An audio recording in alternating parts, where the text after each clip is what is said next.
నా ప్రియమైనటువంటి సహోదరి సహోదరులందరూ కూడా పరలోకము నుంచి మహామహుడు మహోన్నతుడు ఉన్నత స్థలంలో పరిశుద్ధుడు పరిశుద్ధుడు అని గాఢ ప్రతిగానంతో ఆరాధించబడుతున్నటువంటి యెహోవా నామములో ఆయన ప్రియ కుమారుడు మన రక్షకుడు మన రక్షణ కొరకు పాప క్షమాపణ కొరకు 2000 సంవత్సరం కిందట భూమి మధ్య భాగమైనటువంటి యెరూషలేమునకు ఆయన వచ్చి పాప పరిహారం చేసి మన కోసము మరలా తిరిగి రాబోతున్నటువంటి యేసుక్రీస్తు నామములో ఆదరణ నెమ్మది కలగజేస్తుండే పరిశుద్ధాత్మ నామములో మీ అందరూ కూడా కృప సమాధానము సంతోషము ఆదరణ నెమ్మది ఆరోగ్యము సమృద్ధిగా కలుగును గాక. ఆమేన్. నా ప్రియమైనటువంటి సహోదరి సహోదరులారా, నిజంగా చాలా సంతోషంగా ఉంది. ఉదయకాలంలో లేచి నిజంగా దేవుని సన్నిధిలో ఉండడం అనేది ఎంతో ఆశీర్వాదకరమైనటువంటి మన జీవితంలో మేలు. ఈరోజు మన దేవుని వాక్యంలోనికి మనం వెళ్ళక ముందు ఉదయకాలమున దేవుని స్తుతించుకునే భక్తులు దావీదు మహారాజు ఆయన జీవితంలో ఉదయకాలపు వీరుడు, ప్రార్థనా వీరుడు, ఆయన యుద్ధ శూరుడు. ఉదయకాలంలో ఆయన దేవునితో పోరాడేటువంటి వ్యక్తి. ప్రతి విషయంలో దేవుని దగ్గర ఆయన కనిపెట్టి వెళ్ళేవాడు. 57వ అధ్యాయం ప్రకారంగా 5వ అధ్యాయం ప్రకారంగా ఆయన జీవితంలో ఈరోజు ఉదయకాలంలో లేచి ఆయన దేవుని స్తుతించేవాడు. ఈరోజు కూడా దావీదు జీవితం ద్వారా ఈరోజు జరుగుతున్నటువంటి భయంకరమైనటువంటి ఆ యొక్క వధ పిల్లరా ఏదైతే ఉందో ఆ వధ విషయంలో నీవు నేను మనమందరం కూడా కొనసాగులాగునా మనం వెళ్దాం.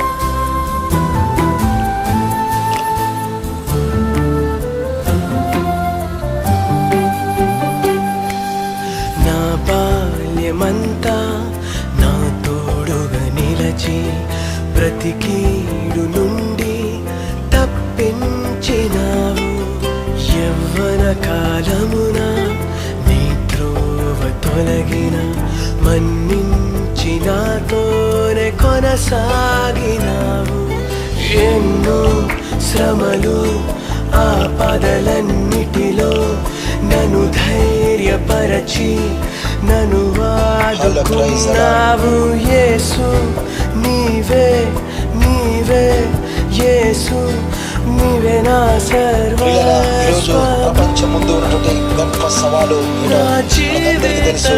కరోనా వైరస్ ఈ భయంకరమైనటువంటి మహమ్మారి మరి బయటికి వెళ్ళిపోవాలా, దేశం నుంచి బయటికి వెళ్ళాలి. అయితే ఎలా వెళ్తుంది ఇది? ఇది ఈ రోజు వచ్చిందా? ఇంతకుముందు అలాంటివి ఏమైనా వచ్చాయా? తెగుళ్ళు పిల్లరా దేవుని వాక్యంలో మరి అనేక సార్లు ఈ యొక్క తెగులు వచ్చింది. ఎక్కడి నుంచి వచ్చింది? దేవుని దగ్గర నుంచి వచ్చింది. ఎందుకు వచ్చింది? మానవుడు చేసిన పొరపాటును బట్టి. ఈరోజు దావీదు మహారాజు తన జీవితంలో 24వ అధ్యాయము 2వ సమూయేలు గ్రంథం 15వ వచనంలో ఆయన బలిపీఠం కట్టాడు. దానికి పరిష్కారము ఆయన యెహోవా నామమున. ఈరోజు దేవుని నామమున నువ్వు బలిపీఠం కట్టాలా. 2వ దినవృత్తాంత గ్రంథములు 7వ అధ్యాయం 14వ వచనంలో నా పేరు పెట్టబడిన జనులు. పిల్లరా ఈ రోజు ఈ తెగులును ఆపే శక్తి ఎవరికి ఉందడిగినా ఆయన జనులకు ఉంది. ఆయన పేరు పెట్టబడిన వారికి ఉంది. ఆయన నామము, ఆ నామము యేసు నామము. పిల్లరా అపోస్తలుల కార్యము 4:12 ప్రకారంగా అన్ని నామముల కంటే ఆయన నామము ఆయన ఉన్నతముగా ఉంచాడు. ఎందుకో తెలుసా? ఇలాంటివి దేవుడి దగ్గర నుంచి వచ్చేటువంటి ఉగ్రతను ఆపే శక్తి కేవలము దేవునికి మాత్రమే ఉంటుంది. సహోదరి సహోదరులారా, ఒక కంపెనీ కారు చెడిపోతే ఆ కంపెనీ కారు వారు ఏదైనా కూడా పార్ట్ మార్చి బాగు చేయగలుగుతారు. అలాగే ఈ యొక్క తెగులు ఆగిపోవాలంటే దేశంలో యెహోవా దేశము కొరకు చూడక్కడ యెహోవా దేశము కొరకు చేయబడిన విజ్ఞాపనలను ఆలకింపగా దేవుడు ఆలకిస్తాడు.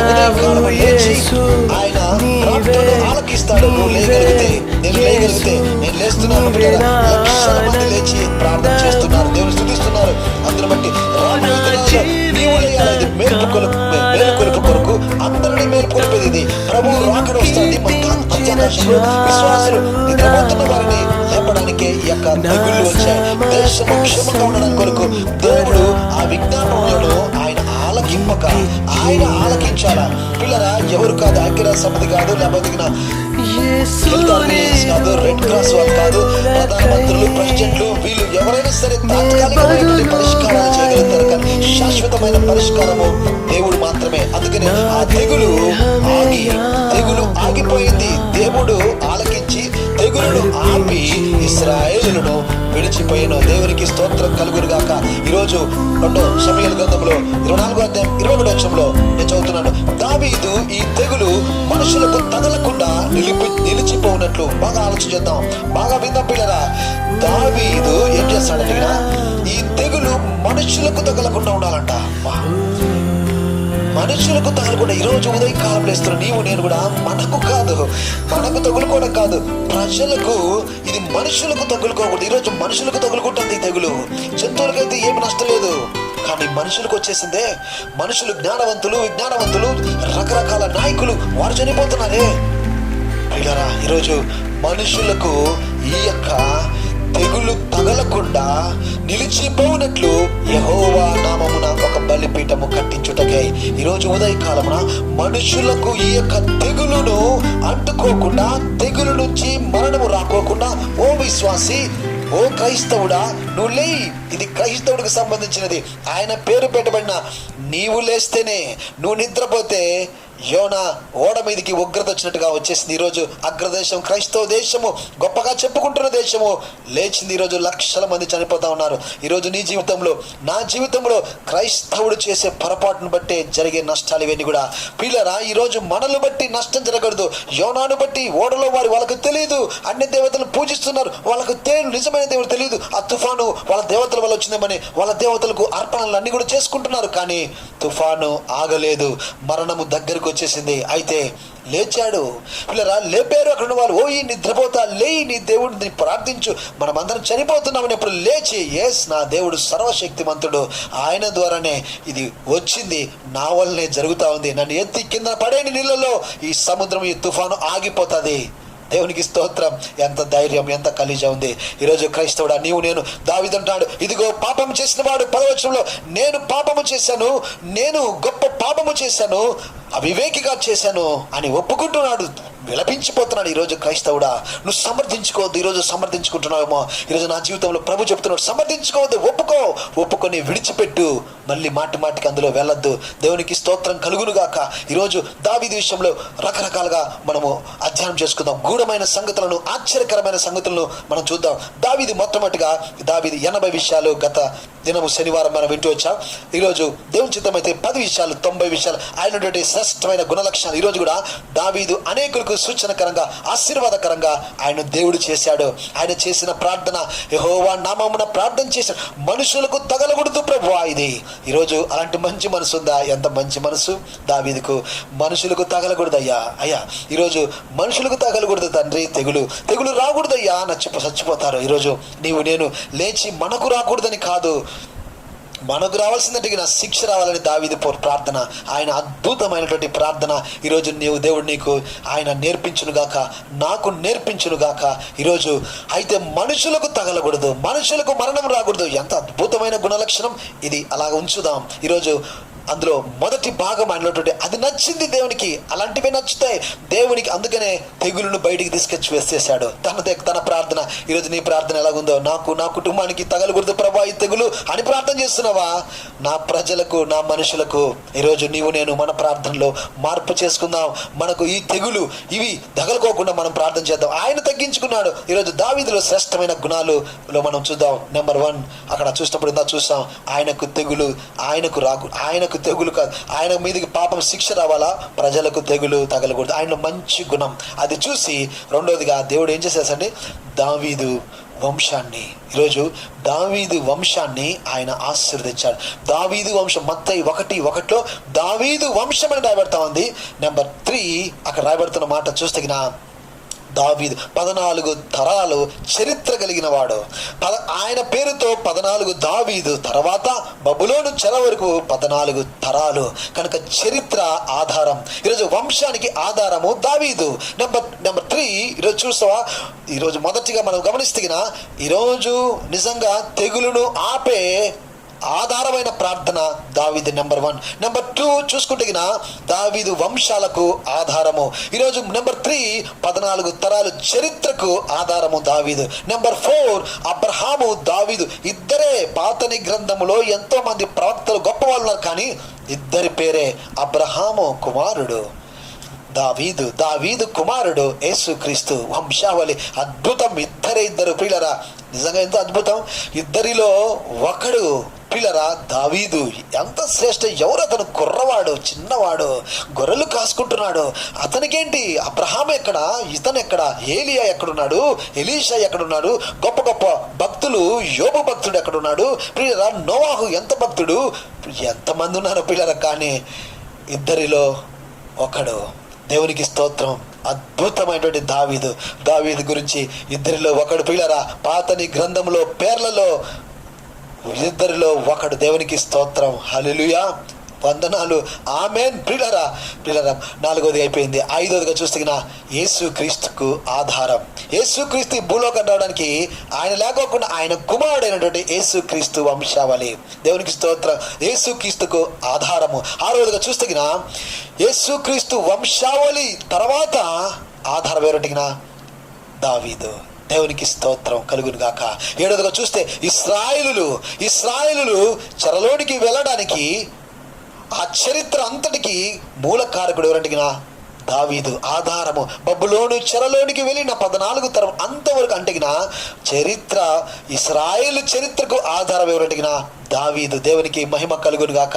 8వదిగా చూస్తే యోసేపు, నీతిమంతుడైన యోసేపుకు ఆధారం ఎవరంటే దావీదు కుమారుడైనటువంటి యోసేపు నీతిమంతుడు. దేవునికి స్తోత్రం. యేసు ప్రభువు వారికి జనాభా సంఖ్యలో పేరు రాయబడినటువంటి యోసేపుకు ఆధారం ఎవరంటే దావీదు. దేవునికి స్తోత్రం. 9వదిగా చూస్తావా ఈరోజు? యెషయా దావీదును కనుగొనెను. చూడండి అక్కడ రాయబడుతున్నట్టు అక్కడ చూస్తే కనెను దావీదును. దయచేసి బాగా అర్థం చేసుకుంటాం. యెషయా దావీదును కనెను. పిల్లరా, అద్భుతమైన మాట. 9వదిగా చూస్తే యెషయాకు ఎంతమంది పిల్లలు? 8 మంది పిల్లలు. పిల్లరా, 8 మందిలో ఏమని రాయబడుతుంది అక్కడ చూస్తే రూతు గ్రంథంలో అది ఉంటాయి పిల్లరా. రూతు గ్రంథం ఆ మొదట 8 వచనాలు, 8 ఆయన గుణగణాలలో మొదట మత్తయి 1:1, మత్తయి 1:17 అవన్నీ రాయబడ్డాయి. ఈరోజు 9వదిగా ఆయన గొప్పతనము, ఆయన శ్రేష్టముగా బైబిల్ వివరిస్తుంది గూఢమైన సంగతులు ఏంటంటే రూతు గ్రంథం 1వ అధ్యాయం 17, 21 రాయబడినాయి. యెషయా దావీదును కనెను. 14 పెద్దవాడు ఏమైపోయాడు? ప్రియులారా, నిజంగా చాలా గొప్ప విషయం. దావీదు 8వ వాడు, కడసారి వాడు. కానీ ఇక్కడ రూతు గ్రంథంలోకి వస్తే ఎక్కడున్నాడు? అక్కడ ఆధారము యెషయాకి. ఈ 7 మందికి ఆధారము, యెషయాకి ఆధారము ఎవరంటే దావీదుకు ఆధారం. మిగతా 7 మంది అన్నలకు ఆధారం ఎవరంటే దావీదు. దేవునికి మహిమ కలుగును గాక. పెద్దవాడు పేరు లేదు, ఉండాల వంశోద్ధారకుడు. మొదటివాడు జ్యేష్ఠుడి పేరు రాయబడాల, కానీ కనిష్ఠుడి పేరు రాయబడింది. వందనాలు. నిజంగా దేవునికి నచ్చాడు పిల్లరా. దేవునికి నచ్చితే ఎంతగా ఆశీర్వదిస్తాడో చూడు. ఈరోజు నిన్ను నన్ను కూడా ఆయన ఆశీర్వదించును గాక. 10వదిగా చూస్తే యెషయా గ్రంథం 7వ అధ్యాయం 13వ వచనం చూస్తే ఓ దావీదు వంశస్థులారా వినండి అంటున్నాడు. దేవునికి మహిమ కలుగును గాక. ఎంత మంచి గుణ దేవుడు ఆయనకు పేర్లు పెడుతున్నాడు. దేవుడు నిజంగా ఆయనకు ఎలాంటి టైటిల్స్, ఎలాంటి బిరుదులు దేవుడు ఇస్తున్నాడు. ఈరోజు నీకేం బిరుదులు ఉన్నాయి? అసలు దేనికి ఆధారం? నీవు పాపానికి ఆధారము, నష్టానికి ఆధారము, లేదా ఈరోజు దేనికి నష్టపోతున్నావా?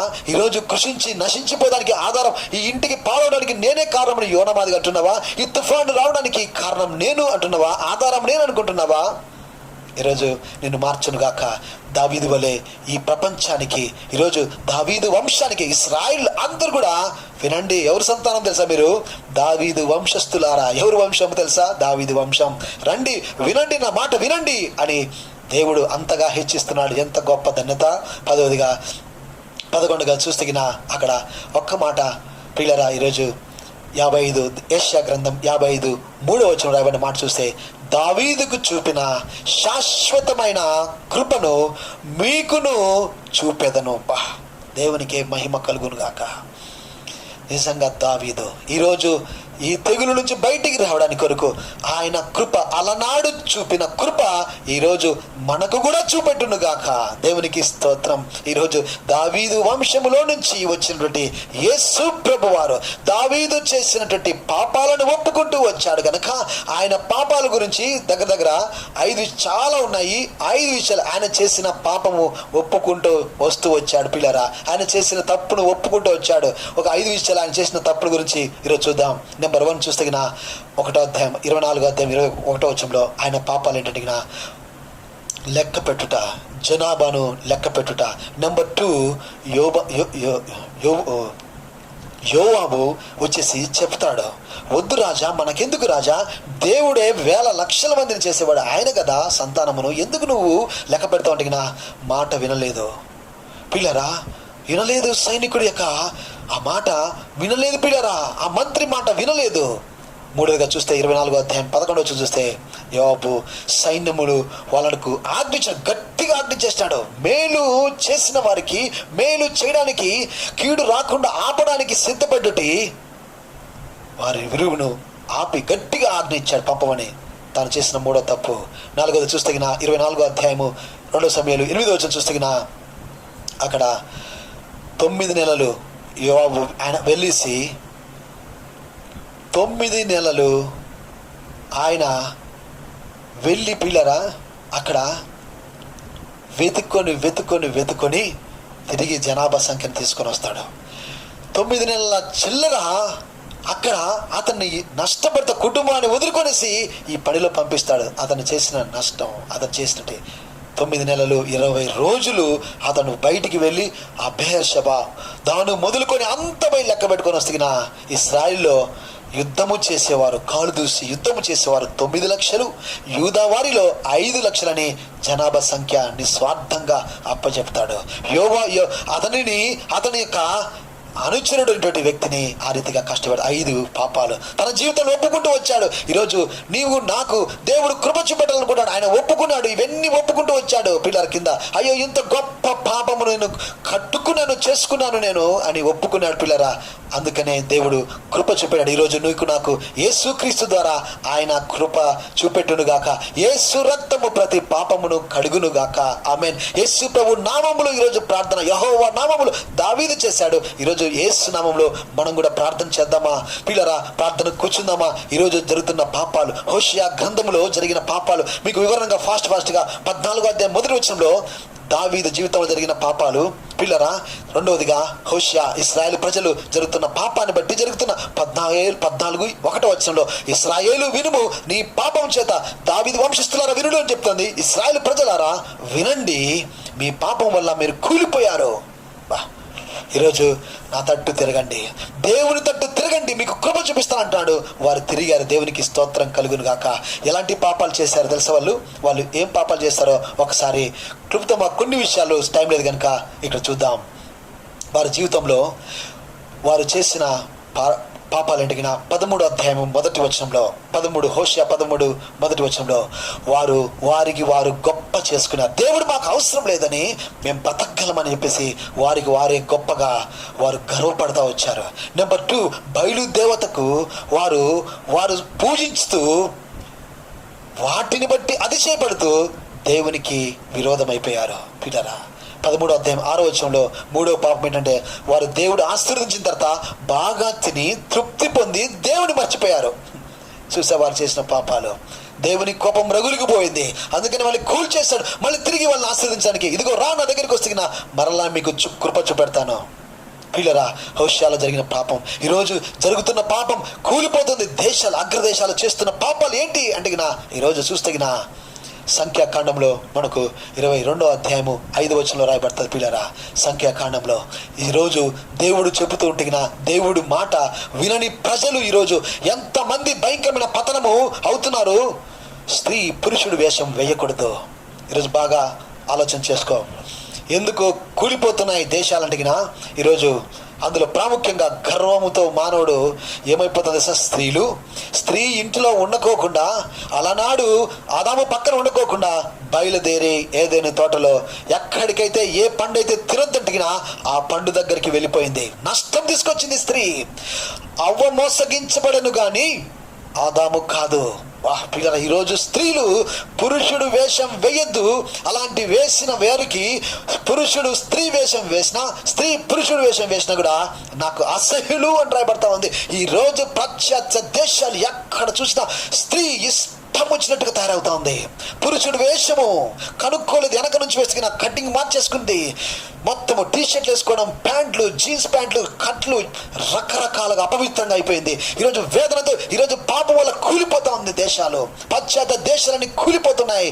వారి యొక్క వస్త్రధరణ దేవునికి అసహ్యం పుట్టిస్తా ఉంది.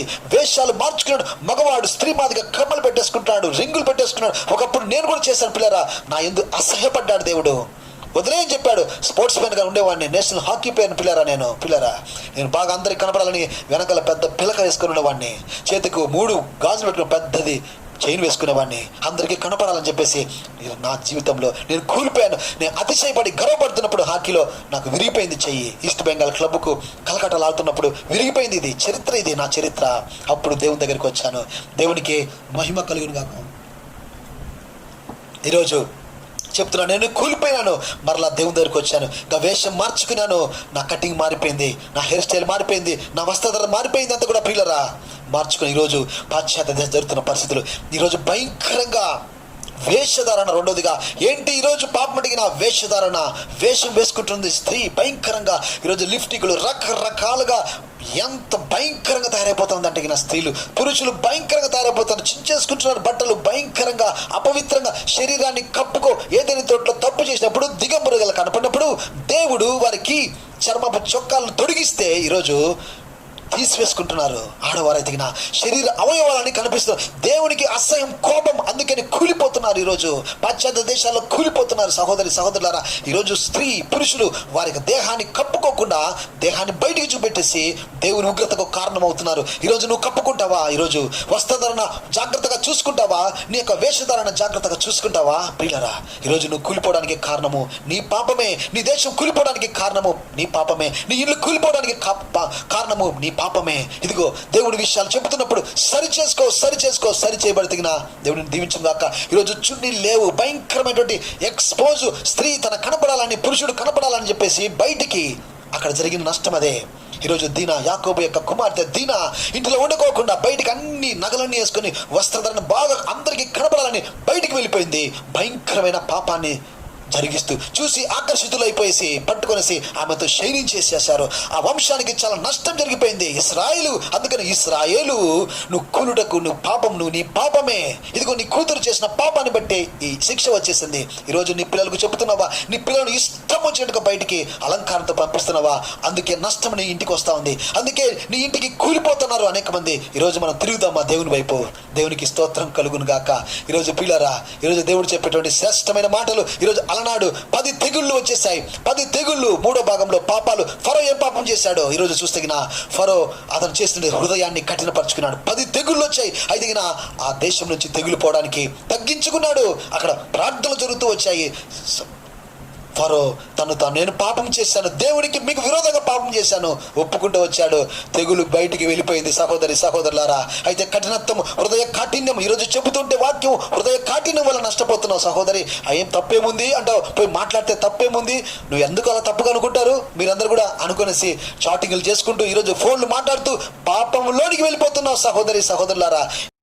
తల్లిదండ్రులు ఎదురిస్తున్నావు, తల్లిదండ్రులు సన్మానించమంటే తల్లిదండ్రులు ఎదురిస్తూ ఉన్నావు. ఈరోజు పాపంలో వెళ్ళిపోయి కూలిపోతున్నావు సహోదరి. నిన్ను బట్టి కూలిపోతుంది దేశము. ఈరోజు నీ జీవితంలో పైకి రా. ఈరోజు శాశ్వతమైన కృప చూపడానికి దేవుడు సిద్ధంగా ఉన్నాడు. దేవునికి మహిమ కలుగును గాక. పిల్లరా, ఈరోజు క్రైస్తవుడు చేసినటువంటి పాపం ఈరోజు చూస్తే గుర్తుగా, అందుకనే దేవుడు నిర్గమకాండ 12వ అధ్యాయము 16వ వచనంలో, ఇదిగో మీ మీదికి తెగులు రాకోకుండా, ఈ తెగులు సంహార దూత మీ ఇంటి మీదికి రాకోకుండా మీరేం చేస్తారంటే రక్తము పూసుకోండి, గొర్రెపిల్ల రక్తం పూసుకోండి, సంహారదూత రాకుండా, తెగులు మీ గుడారంలోకి రాకుండా నేను కాపాడుతానప్పుడు వారందరూ చేశారు. పిల్లరా, ఈరోజు యేసు రక్తము ప్రతి పాపమును కడుగును. యేసు రక్తంలో కడుక్కుంటున్నావా సహోదరి? బలలో పాల్గొంటున్నావా? అసలు బలను మర్చిపోయావా? ఈరోజు జరుగుతున్న మొదటి నష్టం ఏంటడిగిన బల్ల దగ్గర. ఈరోజు క్రైస్తవుడు నంబర్ 1 విశ్రాంతి దినమును ఆచరించి, అందుకనే 16వ వచనంలో పరిశుద్ధ దినముగా మీరు సంఘము కూడవలెను. ఇదిగో ఇదే మీ అందరికి కూడా గుర్తు అని చెప్పేసి నిర్గమకాండం 12వ అధ్యాయం 13వ వచనంలో, ఇదిగో మిమ్మల్ని అందరినీ తీసుకొని వచ్చాను, ఆ రక్తము గుర్తుగా ఉంటది. ఇదిగో నేను చూచినప్పుడు నశింపజేయకోకుండా దూతను పక్కకు పంపిస్తానప్పుడు వారందరూ చేశారు. తెగులు రాకుండా దేవుడు కాపాడాడు. ఈరోజు నీవు నేను కూడా యేసు రక్తంలో పాల్గొనడానికి ఈరోజు చూద్దాం. దగ్గర 20 విషయాలు ఉన్నాయి పిల్లరా. దేవుని చిత్తం అయితే రేపు కొన్ని విషయాలు చెప్తాం. ఈరోజు జాగ్రత్తగా నువ్వు చూస్తే విశ్రాంతి దినం ఆ రోజు గుర్తుగా వారు 7వ దినం పాటించాలి. ఈరోజు 7వ దినం నీకు గుర్తుందా పిల్లరా? పద్మాసు దీపములో ప్రకటన 1:10 కష్టాల్లో ఉన్నటువంటి ఒంటరిగా ఉన్నటువంటి లాక్డౌన్లో ఉన్నటువంటి యేసు కోసం యోహానుకు ప్రభుదినం జ్ఞాపకం ఉంది. నీకు ప్రభుదినం జ్ఞాపకం ఉందా? నెంబర్ 1, నీ తప్పు నీ పాపాలంటికి విశ్రాంతి దినము పునరుద్ధాన దినం నీ జ్ఞాపకం ఉందా? మగ్దలేని మరియకు జ్ఞాపకం ఉంది. దేవునికి స్తోత్రం కలుగును గాక. ఈరోజు నీ జీవితంలో విశ్రాంతి దినం నీకు జ్ఞాపకం లేదు. నెంబర్ 1 జరుగుతున్న నష్టము, ఈరోజు బిలీవర్స్ చేసేటువంటి నష్టము, బిలీవర్స్ యొక్క పాపాలు. ఈరోజు మనం చూస్తున్నాము 4 రకాల పాపాలు చూస్తాము. బిలీవర్స్ చేస్తున్న పాపాలలో మొదటిది విశ్రాంతి పునరుద్ధాన దినము, ప్రభు దినము. నువ్వు మర్చిపోతున్నావు. ఆ రోజు అసలు ఉందని కూడా చాలా మందికి తెలియదు. ఈ రోజు అసలు కూడా ఆదివారం కూడా ఎవరికి తెలియదు. ఎంతో నష్టాల్లో పోతున్నాడు. ఈరోజు దేవుడు కనికరం నీ మీద చూపెడుతున్నాడు. దేవునికి స్తోత్రం కలుగును గాక. దేవుని చిత్తమైతే రేపు ఆ విషయాలు చూద్దాం. ఈరోజు శాశ్వతమైన కృపను చూపెట్టడానికి దేవుడు సిద్ధంగా ఉన్నాడు. ప్రార్థన చేద్దాం. ప్రేమగల ప్రభువా, కృపగల తండ్రి, నీ సన్నిధిలో తండ్రి మోకరించి ప్రార్థన చేస్తుంది తండ్రి. శాశ్వతమైన కృపతో మరలా నువ్వు దావీదుకు చూపెట్టుగా అయ్యా మాకు కూడా చూపెట్టమని యేసునామములో ఈ తెగుల నుంచి మనకు బయట తీసుకురామని యేసునామములో ప్రార్థిస్తున్నాం తండ్రి. ఆమేన్. తండ్రి, కుమార, పరిశుద్ధాత్మ నామములో ప్రేమ, కృప, సమాధానం సదాకాలం తోడైనను గాక. ఆమేన్. Praise the lord. అందరికీ వందనాలు. నా జీవిత కాలమంతా నిన్ను కీర్తించిన చాలునా, నా సమస్త సంపద నీకిచ్చిన చాలునా. యేసు నీదు మేలులకై నే బదు